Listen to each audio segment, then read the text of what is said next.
everyone. This is Catherine Jelinek with the Skinny Platform, and I'm thrilled today to be here with John McMahon, an EOS implementer. Hi, John. How are you? Good afternoon. How are you? Great. Thank you for being here today. Yeah, you're welcome. Thank you. So, share with us about your nugget. What's the core concept that you're here to bring?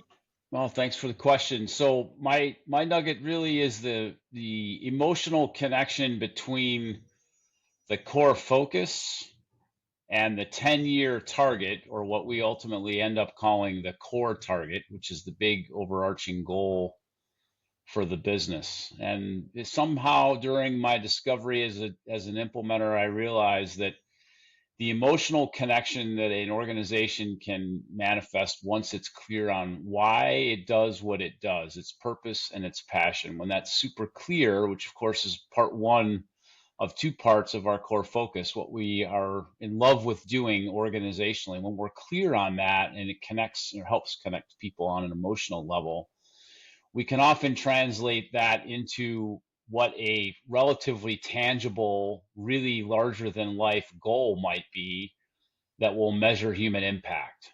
So when we decide, for example, that our passion is helping people help other people, that's really what we love to do, and that's what work we want to do. We can then transition into figuring out, well, how is it that we want to make a goal out of our efforts in that kind of activity?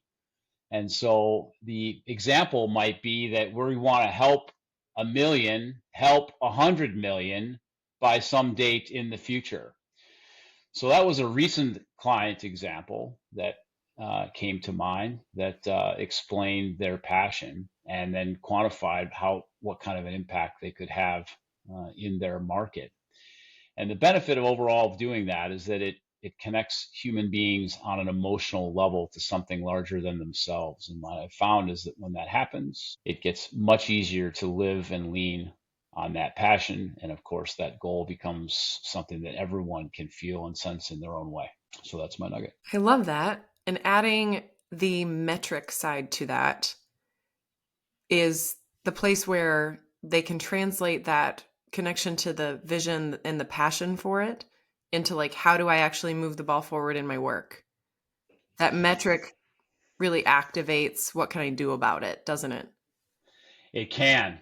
It can, right? The idea that our 10-year target or our core target should be a larger than life goal normally, and not something that we can just kind of fall out of bed and achieve. It's something that we're going to have to look and be different organizationally in order to get there. So we're going to have to do things like grow. That's pretty baseline and pretty simple. Or we may have to acquire other businesses, or we may have to do things that are not in our wheelhouse or skill set at the moment if we're going to get there. And so if we can quantify it, it makes it even more straightforward. And it's not always possible to quantify it. Like, are we really going to be able to count the 100 million that we help?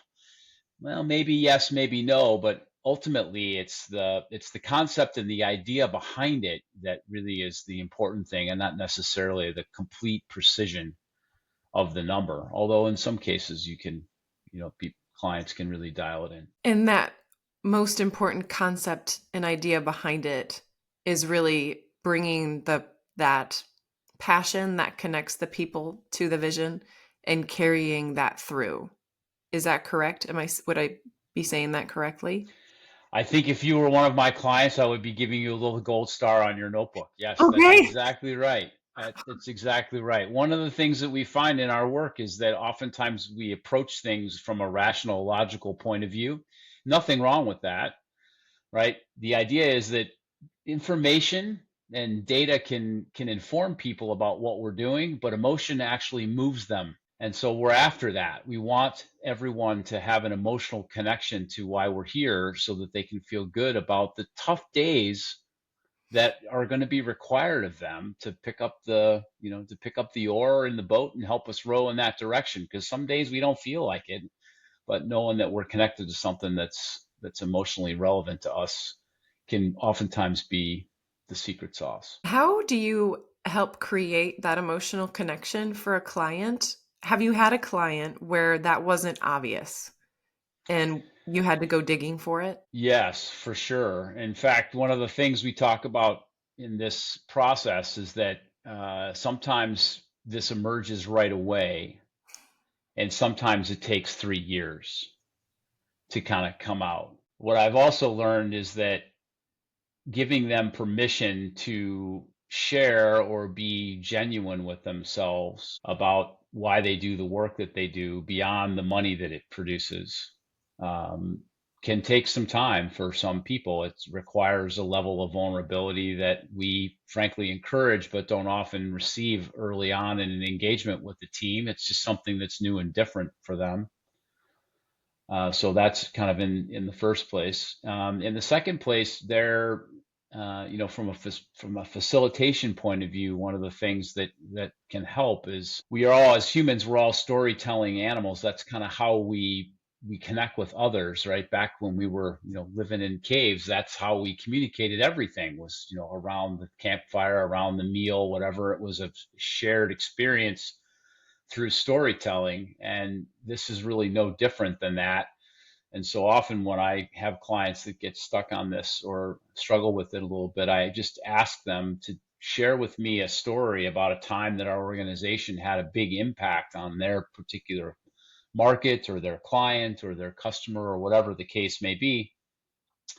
And I just asked them to just forget about the what. Just tell me the story. What happened? What happened as a result of the work that we did that allowed the client or the customer to do something really cool? And when I do that, a lot of times they just start telling stories and their filters come off, their guard comes down, they get a little bit more emotional. I had an experience last week where that happened at one of my medical practice clients that's just getting started here, and they talked about the lives that they were impacting as a result of the work that they do in a very emotional way. It was hard for the person that was telling the story to actually get through the story without breaking up, and it was really powerful and helped us kind of have permission to do that. So it takes time, and every team is different. Wow. I love that you're using storytelling to really uncover the emotion, because when it's ours, we can't always see the forest through the trees, is what I'm hearing in those stories you're telling, the examples. It's not always easy to summarize it, but we can share and then someone else can see it and reflect it back like you.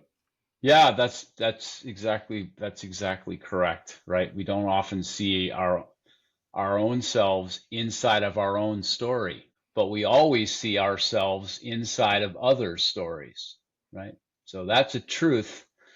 I learned that from Scott Mann, who, by the way, has been around our EOS community for a while. He's a former military guy that has taught emotional intelligence and empathy and communication through his military experience, and I've learned that from him. But that's exactly true. People will always place themselves inside of the story that you are telling, but they have a difficult time doing that for themselves. And so if they tell it about others, it generally allows them to be more vulnerable and open to what's really going on at the emotional level. How wise of you to bring that through into the work you're doing with your clients to help them unearth their deeper reason for the work they're doing. So then can I turn this to you then?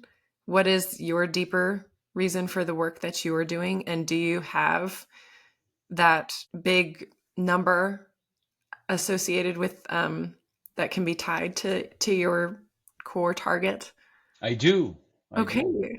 let's But hear it's it. a deep, dark secret that I never Oh, is it? share outside. Ah. No, my reason for being is to inspire individuals and teams to reach beyond what they think they're capable of to do things that they really want to do. That's why I do what I do.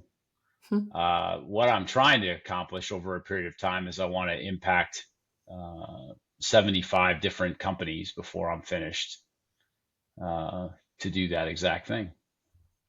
So And not a huge number, but I've been at it for 10 years and I'm closing in on 71. So I'm getting there. yeah, you're practically there. That's amazing. Practically there. Yep. That's incredible. I Yeah. wasn't sure if these numbers that you set were the kind that you're actually supposed to ever attain, but you are attaining it. Well, it's Mm. what I try to teach is that again the precision of the number isn't necessarily the most important thing. It's the even if we got 90% of it, it'd be an amazing thing. And as I mentioned earlier, that particular number is extremely measurable. I know how many clients I've started down the path, and some are still with me, and some have graduated and learned everything they can, and others didn't complete the journey, but I know what that number is, right? I could easily, as I could in the previous example that I shared from one of my most recent work, um, easily have multiplied the average number of leadership team members times the number of people in their company on average, and come up with a really large people impact number, which would be relatively accurate, but it wouldn't be precise. And just in my case, it felt like just the team side, because that's who I work with is the leadership teams, that was easily measurable and that was tangible enough for me. So, what happens on the other side of a goal met? What happens for you personally when you hit 75, or if any of the clients you've ever worked with have actually actualized that that goal, that number associated with the core target? Yeah. Well, in the inside of our world, what we try to do is, as teams start to approach or become pretty clear that the math, if you will, in air quotes, is starting to work in our favor, we encourage them, assuming that they want to continue their enterprise, into the foreseeable future, to kind of target the celebration day when that's going to happen, but throw another flag out there, another long-term period out there, and say, okay, what's the next goal, right? So we don't move the goalpost as much as we sort of move the goalpost, but recognize we have to continually strive beyond what we know is a foregone conclusion, or what looks to be a pretty good certainty. In my case, I'm actually going to be transitioning into doing other things besides implementation of EOS, and so I'm kind of landing the aircraft or the airplane at that number, and feeling like, what, if I can have that kind of an impact as an implementer, then I will have served my purpose. So I'll be That on to other things. that's exciting and Yeah. beautiful. What are you going to do to celebrate? I feel like this is about to happen this. Yeah, next couple probably. Okay. What I'm gonna do to celebrate depends on how easily it is to kind of create the future runway. But I have an ambition to take some time to travel inside the country and camp in a mobile home RV with my wife, and spend time with our grandkids and explore this nation, and the places that I haven't been to before, which are quite numerous. So we dipped our toe in the water back in 22 with the 6-week little trip that we took, a little sabbatical that we completed. And so we decided that would be a really amazing thing for a while. Wow. What a cool vision. It's the next vision after the vision. Yeah, I call it the World Domination RV Tour, the Global World Domination RV Tour, something like that. I can't remember exact words, but that's That's what it so that's fun. what it is. Wow. I love Yeah. hearing that example, especially the joy of that celebration and that adventure that's going to mark the completion of something so big and heartfelt and impactful on 75 plus companies. Yeah, what the other thing we learned in our journey is that, goal completion, or achievement, is more hollow than we think, right? As we get closer to it, it's like, okay, we're always asking this question that you asked me, right? Yeah, that's great, John. Well, what's next, right? Well, guess what? Not a dang thing is next, right? I'm just gonna be me. So in any event, it's important to strive, but ultimately it's the journey that matters. Truly. And that's a beautiful place to conclude. Do you have anything else you want to share about this nugget before we? No, I don't think so. Wonderful. Well, on that note of being more about the journey than the goal met, because they certainly do get met. And thank you for being an example of that. And this nugget as well. Thank Just you. the encouragement that you're giving to companies is really admirable and very cool. Thank you.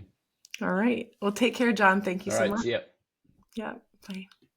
This episode of the Podcast of Nuggets is presented by The Skinny Platform and is released in support of Freedom Reads, a national nonprofit opening handcrafted, curated 500-book libraries in prison cell blocks across America. Freedom libraries are more than just books. They are lifelines. They bring connection, hope, and dignity to prisons. Learn more at freedomreads.org. Freedom begins with a book.